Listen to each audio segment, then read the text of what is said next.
ShartimusPrime. Reading comics, toys are hella sick, hella whacking it. Taking bad hits, taking back hits. Subscribe. Hey, what's up you guys? ShartimusPrime here, doing another Marvel Legends action figure review on the Marvel Legends Target exclusive, yay, Shang-Chi movies, Katy. If you're trying to pick up this Marvel Legends figure, you can do so at Target, but if you're trying to get your other Marvel Legends, you can do so at... Search your feelings, you know it to be true. Darkside Toys is a store for you. Link below. While you're down there, I'd ask you to please hit that like button. If you're new here, hit that subscribe button as well as the notification bell because we need the 1 million subscribers. And I'm trying out a new segment on this channel called Why I Give a Shart. So why do I give a shart about Katy? Do you? Have you seen the movie? I haven't seen the movie yet, so I don't know much about the character. Everything that I'm interested in this character is all superficial. I like beautiful Asian women. Archers are badass, and she comes with a little monster thing, so that's cool, but I don't know much about this character. I would like to know more. Oh man, I saw so many posts this last Sunday of everybody finding this figure out at their Target. I had to run to Target and pick one up, so thanks to everybody who made their posts. Anyway, on the side of the packaging, you could see Katy right there, already looking a lot more pretty than she does right there. Anyway, on the back, you can see that image again. There's a read-up over here. If you want to read it, go ahead and pause it right now. Then there's Katy on that side one more time. I don't know what this logo represents, but it is spot varnished. It looks very nice. And then not much more at the bottom, so let's get to it and crack this thing open. And here's Katy out of the packaging, not looking too bad. I will talk about the things I like about the figure, and I will talk about the things that I don't like, but first, let's get a closer look at the accessories. So here's all the accessories that we get with Katy. You get 2 weapon-holding hands, and you get a pair of fisted hands as well. Then you get the independent arrow, which we've seen before, a cluster of arrows. You get the tiny bow, and the quiver, along with this mystical beast, which I don't know what it's exactly called. I did see on the box of a Lego set that the name of this one is called Morris. You can see a whole bunch of mystical beasts in the trailer just for a second, you know, but we're going to see more. But yeah, I really like this teal and purple fade right here underneath the wings. You don't see any of that on the back. Really good looking hair sculpt. You can see its little butt and everything, and it has 6 legs right here. It kind of reminds me of Appa a little bit from Avatar: The Last Airbender, but yeah, pretty neat little accessory right here. The arrows are fairly well painted, so I do like the touches of red right there, and they do store into the side right over here. And then you can see that we also get the bow, which is very small in her hands compared to what we saw in the packaging. I mean, just looking at the size difference right there, you can see images right here. And then you could store this right inside like this, and I guess you could have it go all the way through. I love the paint detail right here. That sculpted work just looks very pristine. I'm really happy with that. The strap over here is a bit troublesome to work with. I'll apply it to the figure after I look at the details of the figure itself, because yeah, it's frustrating. So stay tuned for that in a second. I'll show off putting this onto the figure. So we do see Katy in the trailer, but we don't see her with this attire. We see her with her regular working attire as she's working with Shang-Chi and everything. And I didn't know who the actress was, but Awkwafina, yeah, wow, she seems incredibly talented. And I think I found the exact still that they had used, or the exact image that they had used for making this figure. But this looks so realistic. I had a great time with a lot of head swaps and putting it on a bunch of different figures, as you could see over here. I mean, taking pictures of this thing, it looks amazing. I mean, it's just a very realistic head sculpt. I love this thing. I mean, it's the most Asian looking Asian action figure I think we've gotten from Marvel Legends ever, right? I mean, I just buy it. I even had to put it on a Psylocke body. The hair looks great right here, and you can see how it's just coming down the back, looking very clean.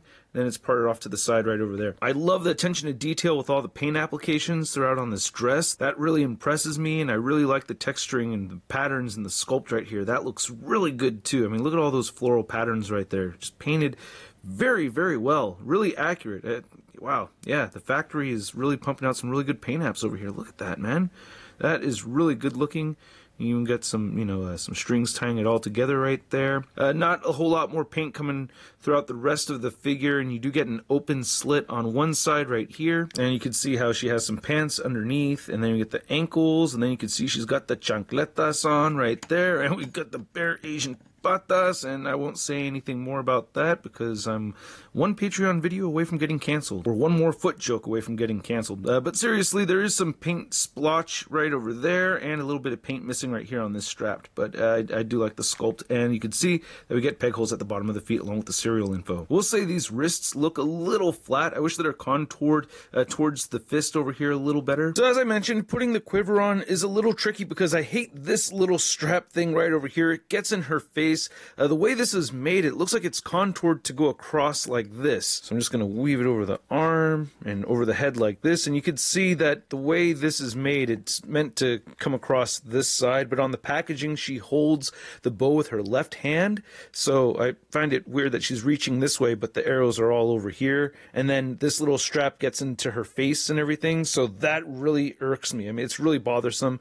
I tend to try to tuck it underneath her chin like that. You know, I like to be thorough and just show off how it looks coming around the other side of the figure, and you can see how the hair gets in the way more, and it's kind of just sinking down right here, not sitting on the figure as nicely. I guess that looks alright actually, but I could tell that it's not meant to go on like this. You have a bunch of extra slack coming on right here, but I guess it works just fine like that. But over the shoulder like that looks bizarre. Just looking at the figure, you can see there's going to be a lot of limitations with the articulation. However, you can still get the head to look up that much. They did leave space on the back of the head or the hair sculpt.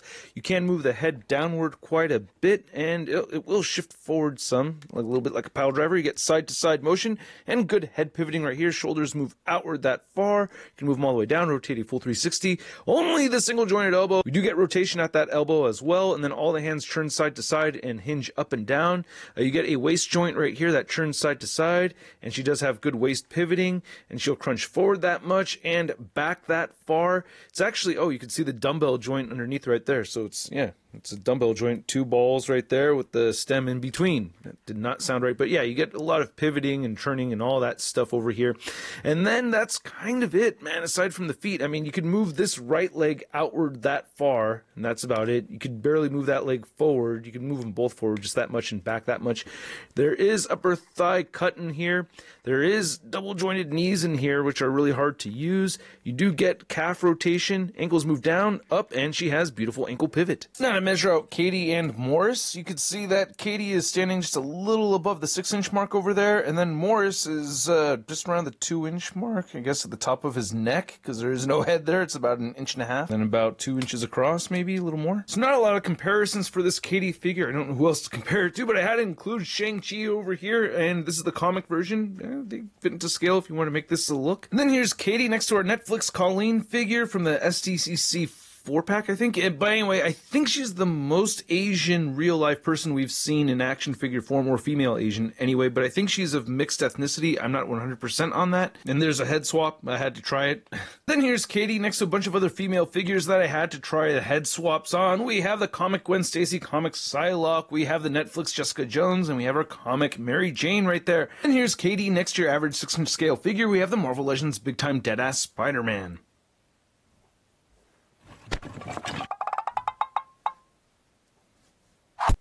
So I hope you guys enjoyed this video. If you did, please don't forget to show some love to the channel by hitting that like button, hit that subscribe button if you're new here, as well as a notification bell, and a big thanks to all these people showing the extra love to the channel via the Tron and membership. If you're interested, check the link below or hit that join button. We got perks and giveaways over there, or not giveaways, I can't say that. Anyway, this figure is a lot of fun. I liked having her on the Mayfex stand over here.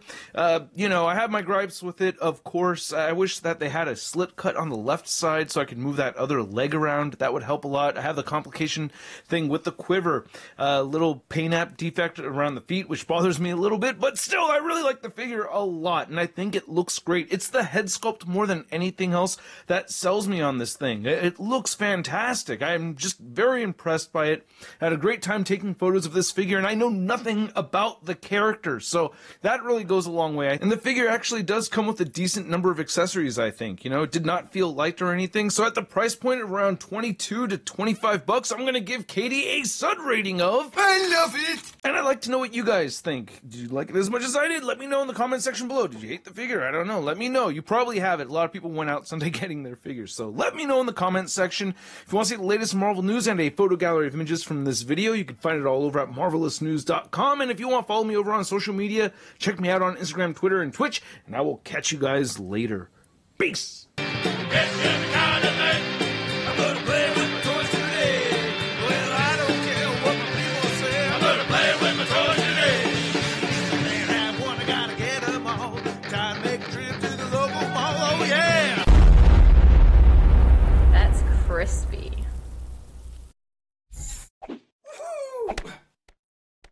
Hey, new ShartimusPrime videos. Hey, you should click one.